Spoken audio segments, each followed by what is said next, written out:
There's like a bunch of random things that you would have no idea. At 11 pounds, you need to take the infant car seat insert out. I did not know this. She was like 14 pounds and someone messaged me and they're like, no judgment here, but like, you've got the infant seat in there. How would you know that? Hey guys, my name is Shayla. Welcome to my channel. I talk about pregnancy, I talk about motherhood, all of the things, because it's a wild freaking time. And in the middle of COVID, we don't have anyone coming over and being like, oh, why don't you do it like this? So I want to make these videos to tell you the things that I've learned. I've got a 6-month-old and I just want to share these things with you. I'm going to go over some items that you need and then just like some things to know that I didn't know. And I was like, how was I supposed to know this? I also put a questionnaire out on my Instagram. I included all of those answers on my blog. A lot of them had pumping tips, which I don't pump. So I was like, wow, sounds like really good information to know. The registry is like all the things that you think you need for a baby, and then half of them you don't ever use.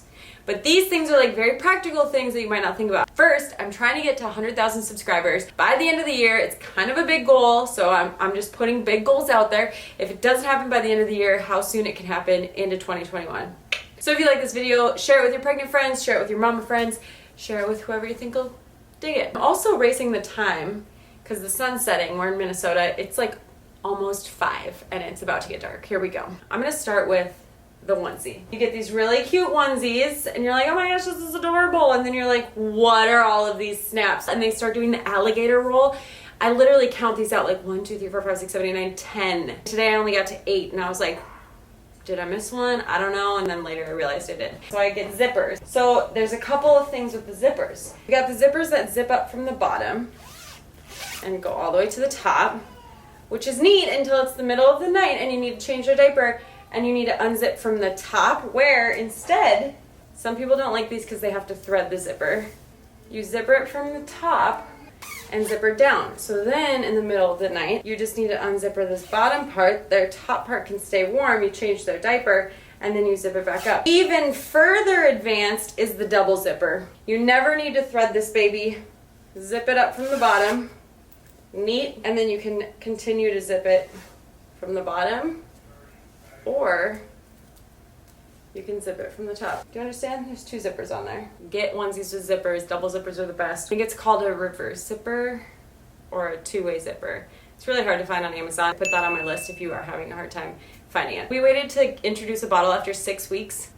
I don't know that I'd recommend it because she will not take a bottle now. She's 6.5 months.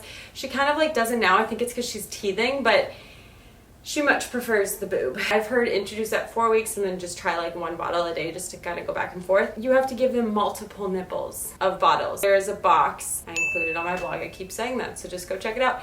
But it gives you a box with like different brands so you can like try them all out, see which one your like baby likes, and then buy more of that bottle.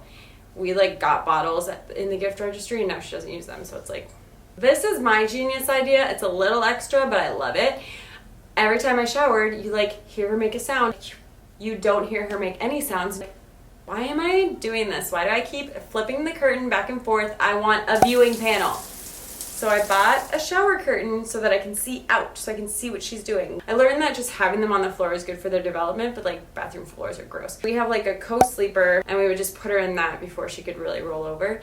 And then she would just lay on the floor and then I could see her. Now I can see the baby monitor. The one that I have is mesh. Not super see-through, but you can get like an actual panel. I feel like I'm a genius. Some people might think that's ridiculous. The next thing is alcohol testing strips. So we just were sober Sally's for 9 months for our babies, no problem. I thought like, okay, you're gonna have milk, you're gonna have like alcohol milk, you have to get that out, and then you have regular milk again. Not how it works. It's like your blood alcohol content, and then as it like filters through your body, it goes away. So as long as you don't feed baby for like 2 to 3 hours typically, or pump, there shouldn't be any alcohol in there, but if you're concerned about it, those strips are super handy. There's a thing called phone soap. It is a phone sanitizing device. I bought it for COVID because I feel like your phones are disgusting. And then I was like, well, babies put phones in their mouth all the time. Put it in there, shut it for 10 minutes, it sanitizes your phone. You can throw baby toys in there, pens, pencils, whatever. An external hard drive, how practical is this? I've never taken so many photos in my life. My phone's getting full, so I need to export them onto an external hard drive. Some people recommend having like 2 or 3 of these as backups in case your one gets destroyed. This summer it was hot AF, so we bought a stroller fan and it was a lifesaver. It makes you feel better knowing that your baby's not getting too hot. A shusher I was obsessed with until I was like, I need something that I can turn on without 2 hands. You have to hold it and turn it. It was just a pain, so I need like a button or something. I'm sure you've heard this, but the sound inside your placenta is like white noise sound. They like to have that noise going on. But then I realized that I will include this link as well. Just go on Spotify and look up like baby white noise. I play that in my car and the whole car just goes shh, and it makes her fall asleep or like calm down immediately. Don't have that, just turn the fan on. I used a diaper caddy, which I loved because I would have all my stuff downstairs. Nipple cream, the diapers, the wipes, the extra bottle, the haka, the snack, the water, the everything, and your baby. So you just have this tote and your baby, and it was so much easier. A hair drain, because postpartum hair loss is such a real thing. It happened to me like 4 or 5 months postpartum. I don't want to keep using Drano because I didn't like that the whole bathroom stunk, and I was like, I need to keep the baby away from this. A mattress protector. After you have your baby, you will have night sweats like crazy, and you smell and you're like, what is happening? You're sweaty, your boobs are leaking, your baby's spitting up, diapers leak. Protect your mattress with a mattress protector so you can just throw that in the wash, put it back on, done. Spot cleaning a mattress is madness. Audible. I want to read. I want to read about baby development, Montessori. Get an Audible subscription. You can listen to it. You don't have to find time to read. It can just be playing in the background. If you catch 25%, like that's better than nothing. 2 sets of pump parts. This was genius. So you have 1 set that you have at home and 1 set that you have at work, and then you just need to take the pump back and forth.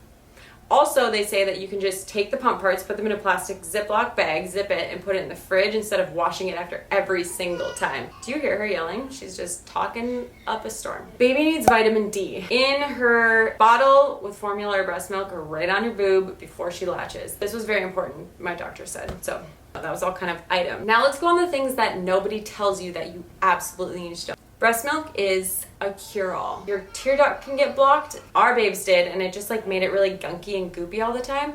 So we just put breast milk in there. I used to just squirt it in straight from the tap, but then that was not effective. So I would get like a dropper, and it was gone. Once I was consistent. I wasn't super consistent with it, but then I was like, okay, we need to get rid of this. And I did it consistently and it went away. Cradle cap is another thing that happened. It's like this crusty stuff that gets all over their scalp. It's really common, doesn't hurt them. It's just, I think it's something with the oils. Breast milk takes that off. I've also heard that it can help with ear infections. Don't quote me on that, and like scratches and stuff.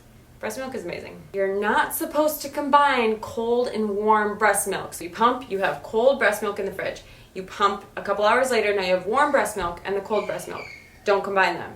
Put the warm breast milk in with the cold breast milk until they're both cold, and then combine. Something about bacteria, I don't know, that's just what I learned. How would you know that? Onesies have these little etches. See how this has got these little flaps?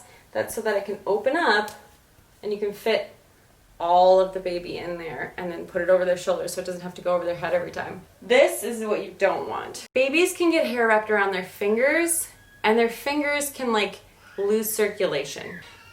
Can you hear her? It came across my Instagram, and then Seth shared it with me, and I was like, Seth, that's not real. Plus, who neglects their kid enough to not notice that there's hairs around their toes and fingers? And then like a week later, she had one wrapped around her toe, and I was like, apparently I do. Well, I guess you also need to worry about that with little boys. So make sure you're checking your little boys and make sure there's no hair wrapped around. While you're breastfeeding, your hormones are giving you 0 sex drive. So I did a whole video on this. So if you want to watch that, go ahead and watch that. At 11 pounds, you need to take the infant car seat insert out. I did not know this. She was like 14 pounds, and someone messaged me and they're like, no judgment here, but like, you've got the infant seat in there. Take a minute and just read the user manual of your car seat. There's like a bunch of random things that you would have no idea, and like car seat safety is kind of important, so read your manual. The best thing that you can gift a new parent if you're trying to gift them something, because we can't go visit them, we can't drop off food, a DoorDash gift card is everything. Everything. When I first gave birth, we got a DoorDash gift card, and I was like, what? We got food delivered to the hospital. We were fed for like a week after. People would be like, I want to bring over a meal, and I'd be like, how about a DoorDash gift card? It's okay for your baby to have cold milk. They just might not like it. But if they are fine with it, then you don't have to worry about warming it up. You're not supposed to microwave breast milk. You're supposed to warm it up under the sink. I'm not even totally sure because we don't do that. It's just, she just doesn't take a bottle. People want to buy wipe warmers. I never use them. She never had a problem with them. But I've heard the babies that have the wipe warmers, when they don't have them, are really not happy. Babies cannot have honey. Botulism, I don't even know what that means, but my doctor was like, do not give her honey, do not give her anything with honey. Watch for your baby's sleepy cues. This was the biggest thing for us. They can get overly tired or too tired. It's just bad. So you want to watch for like when their eyebrows get red or like get darker, if they're rubbing their eyes, if they're yawning. She gets like really chatty when she gets tired or like fidgety and she just needs to go to sleep. Learn your baby's sleep cues because that will help so much with all of the naps that you eventually get into and the sleeping that you get into. It was a game changer for us. Look up taking care of babies sleep cues and you'll get like a little chart. It's amazing. So there it is. All of this information is also in my blog. There'll be a link to that below and it'll all be in there. If you enjoyed this, please subscribe and please share with anyone that you know that's pregnant or is a new mom. Thank you guys so much for watching and I will see you next time. Mwah. Bye.